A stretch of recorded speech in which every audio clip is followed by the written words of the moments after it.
So now let's jump to post-victory of Trump, in 2016.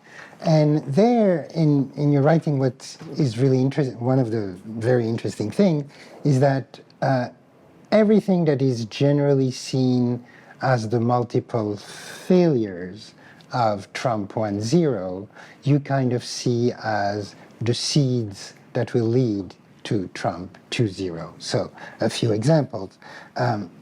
The revamping that happens after the Unite the Right debacle in Charlottesville. Mm-hmm. Second, COVID, which was seen as the peak of mismanagement of the Trump administration, nonetheless fueled a conspiratorial far right that became more prominent. Three, the George Floyd moment, the Black Lives Matter moment, which is also seen as finally something coming from the left, but in fact it was also a way of buoying the far right at the time. And then finally the assault on the Capitole on January 6, 2021 did not kill the Stop the Steal movement, but breathed new life into it. Mm. So all these little moments of how the ostensible failures of Trump 1 were in fact the seeds of Trump 2. Yes, they learned a lot. Trump came in as a far right candidate to become president of in a set of arrangements that allowed him very little latitude to move. And he has many failures across that first year, partly because he's up against a civil service that can't be fired. He's up against norms within federal agencies that are not easily changeable. He is up against a very large and dense federal bureaucracy generally, and a dense institutional environment in Washington, D.C. that he's unable to really change. And this accounts for a number of failures of promises that he claims he's going to make good on in that time period.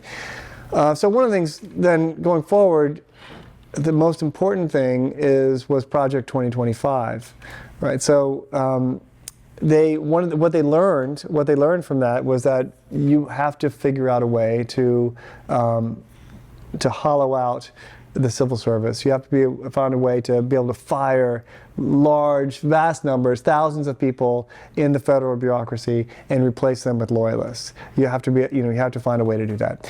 Ancillary things that you also have to find a way. Remember, he came up against the U.S. military too, after Mark Milley, refused to carry out his orders around, using U.S. military against Black Lives Matter protesters. You've got to find a way to get rid of military leaders and replace them with your loyalists. So there was a lot of lessons learned there, and a number of people from the first Trump administration went back, but the important thing here is what they were able to do was get buy-in from the main establishment conservative think tank, Heritage Foundation, in order to reimagine what Trump 2 could do.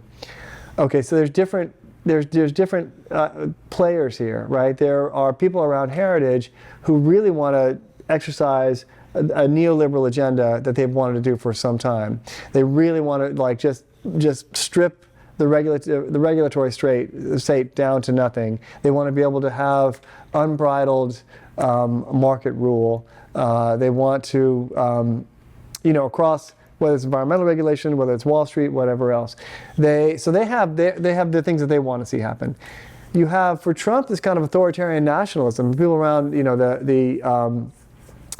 racists and authoritarians around him want something different. They're not so concerned with kind of a market libertarianism, but they are concerned with Caesarist power, with executive power that can't be stopped. And so this is Steve Miller and Russ Vought and other people. So those forces come together in Project 2025, and they're able to cobble together not just Heritage, but 22 other conservative organizations, and begin to recruit like thousands of. So I was at the Turning Point USA, the kind of like right-wing student organization, their yearly conference last year in Phoenix. They bring together like 15,000 college students for 5 days of partying and right-wing propaganda and whatever else. the QAnon shamans swanning around, taking selfies with people, all kinds of things going on there.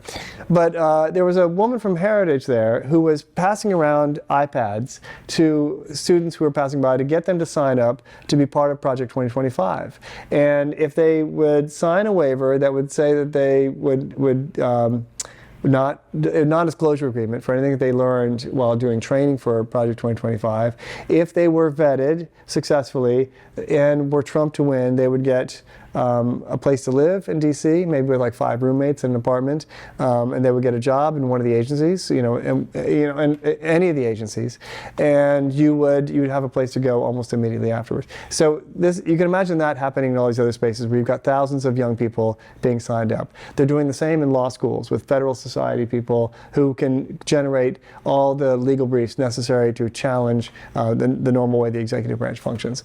This was an extraordinary thing. At the time, this was like a year before, this was December 2023, and I knew about Project 2025. I didn't know how extensive it was, and I asked her, is this just for the State Department and for Treasury and for Department of Interior? And she said, no, it's for every agency, the entire executive branch. We're going after all of it. And she kind of went down a long list, and it was extraordinary. I was like, oh my God, I was really like, I wrote a piece soon after for the Washington Post, and really at that time people just weren't thinking about it, talking about it. It really didn't seem at that point that Trump could win anyway, and I was not sure that Trump could win anyway, so it was like not losing sleep over it. But but this was really something, and that was a moment of real learning of how you're going to go in, essentially to create your own executive apparatus, a shadow apparatus, and then just impose it right when you get there. And that's exactly what they've done in ways that were supercharged by Elon Musk, adding another element to it now that they're there. But, so many other things about those years, the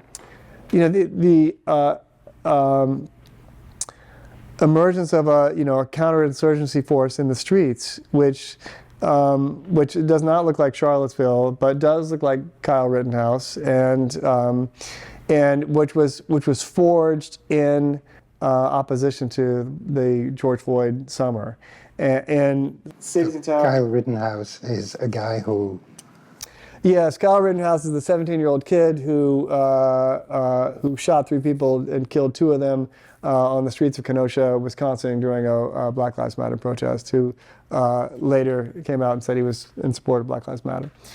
But part of that was that he presented himself as a figure of kind of civic nationalism, not racial nationalism, and so was able to draw on deep, old American, racially inflected terms like defense of property and defense of community. It's kind of like 19th century Tocquevillian kind of ideas, but which in the American context are easily and immediately racializable, which is what he's able to do, along with the the fetishization of Second Amendment kind of rights and culture.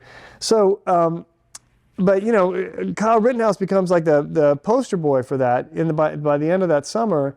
But there had been about 800 assaults on Black Lives Matter protesters by far-right armed protesters. I saw a lot of it up close in Oregon, but it happened all over the country, and there were like 8 or 9 vehicular deaths and a number of other things that were all attributable to this growing paramilitary force, which partly was organized by the Oath Keepers and the Proud Boys and the 3% militia, but a lot of these were just kind of like organic forums that just grew up in that time period, which then by the time you got to January 6th, they had a lot of practice on the streets. There had been also the invasion of buildings in the Idaho state legislature and the Oregon state legislature, mini Jan 6th that happened leading up to that moment. It's important, I think, to say about that, though, that it does matter that really most people who were at the Capitol weren't part of an organized militia, but they were infused with that kind of energy, and they could imitate a lot of what they'd already seen on the streets. Most of those people, like 90% of them, weren't Oath Keepers or Proud Boys. They were just kind of people who had been swept up into like a fascist, Trumpist mass kind of. I interviewed a few of these folks later on afterwards, and it's actually, there's a lot to be said about how the FBI went after these folks afterwards, which I think is worth talking about. But one of the things I think matters about that is, Trump comes back in. The January 6th convicts and defendants were kind of like not beloved by even the far right. There was not a lot of discussion about these people. Really, Trump was their only defender, really. You didn't see... Carlson, maybe. Tucker Carlson also. Yes, Tucker Carlson also. But you didn't see... Charlie Kirk wasn't talking about him. Steve Bannon's not talking about him. Like, they're just not getting much play at all. And, partly they seemed like it was going to be a forlorn group. And had Trump not been reelected, that's the last we would have ever heard of these people. But I think partly his pardoning of these Jan 6ers, partly is because he knows, I think he deeply believes in their loyalty and feels beholden to them. But it's also that it's not so much that these 1,500 people are going to come back out in the streets themselves. A lot of their lives were wrecked by this. The FBI would visit their place of work, and suddenly they're fired, and then their family won't get anywhere near them, and they can't pay their mortgage, and they're on the street. And there's these people's lives are kind of wrecked by having been involved in this. They probably don't have a lot of appetite to jump back in. But what Trump is signaling is that should the need arise for more of you, I'll have your back. And already, Enrique Tarrio was, arrested the other day, right? For there's already counter mobilizations happening in front of the White House where there's been protest, or in front of the Treasury Department, other places where there's been protests. So I think that matters. Is that if you went to, I was at the Republican convention in Milwaukee last summer, and unlike 2016, where there were like fascists, far right, anti-immigrant groups of all kinds, like a circus of them everywhere in the streets of Cleveland in 2016 at the RNC. In Milwaukee, they were nowhere to be seen. And it was because they'd all been kind of incorporated into MAGA Republicanism. All the delegates, in 2016, a lot of the delegates were people with elephant neckties who were like, I don't know what's going on here. Now every delegate's a MAGA delegate. They had really absorbed all the social forces into the political movement of MAGA. So in a way, it was as if there's a confidence there that they don't need these outside forces. But now that Trump's back in office and there's a possibility of backlash against that, I think we're probably going to see much more of that again in the streets.